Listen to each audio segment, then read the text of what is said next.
125তম সংবিধান সংশোধন নিয়ে রাজনীতি করছে ভারতীয় জনতা পার্টি।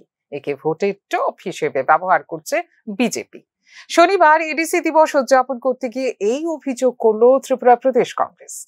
জনজাতিদের অধিকার নিয়ে ছিনিমিনি খেলছে ভারতীয় জনতা পার্টি বলে ওই দিন অভিযোগ করেছে ত্রিপুরা প্রদেশ কংগ্রেস। সরাসরি এডিসির হাতে অর্থ প্রদানের বিষয়টিতে কংগ্রেস বরাবরই দাবি করে আসছে বলেও এদিন জানিয়েছেন ত্রিপুরা প্রদেশ কংগ্রেস সভাপতি আশিস কুমার সাহা। যে 125তম সংশোধনী আমাদের প্রয়াত প্রধানমন্ত্রী ডক্টর মনমোহন সিং সংসদে এনে বিল পাস করে এই বিলের মাধ্যমে অধিক ক্ষমতা এডিসির হাতে তুলে দেওয়া, যা বিগত 11 বছর বিজেপি শাসনে এটা অধরা, যারা এই নিয়ে রাজনীতিতে লিপ্ত হয়েছে। গত পরশুদিন দেখলাম রাজ্যের এই আদিবাসী দপ্তরের যিনি মন্ত্রী, উনি রাজ্যে দিল্লি থেকে ফিরে এসে বলছেন যে দেশের স্বরাষ্ট্রমন্ত্রীর সঙ্গে নাকি সলা পরামর্শ হয়েছে যে এটাকে ইস্যু বানাতে হবে। আদিবাসীদের অধিকার নিয়ে ছিনিমিনি খেলা এটা বিজেপির নতুন কিছু নয়।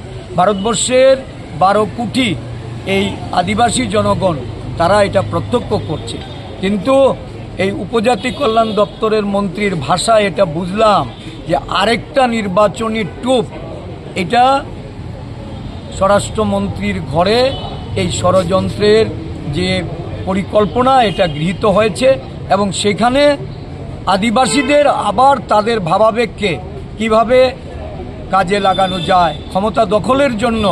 আদিবাসী উন্নয়ন মুখ্য নয়, ওই 125তম সংশোধনী, যে সংশোধনী ডক্টর মনমোহন সিং সংসদে নিয়ে এসেছিলেন, যা আজকে নির্বাচনী টুপ রূপে ব্যবহার করার জন্য এবং এই রাজ্যে এডিসিকে ডিরেক্ট ফান্ডিং, এটা আমরা প্রথম থেকে বলে আসছি যে এডিসিকে যদি সরাসরি অর্থ প্রদান করা না হয়, রাজ্য সরকারের হাতের পুতুল হিসাবে এডিসিকে ব্যবহার করা হলে আদিবাসীদের উন্নয়ন এটা কোনো অবস্থাতেই সম্ভব।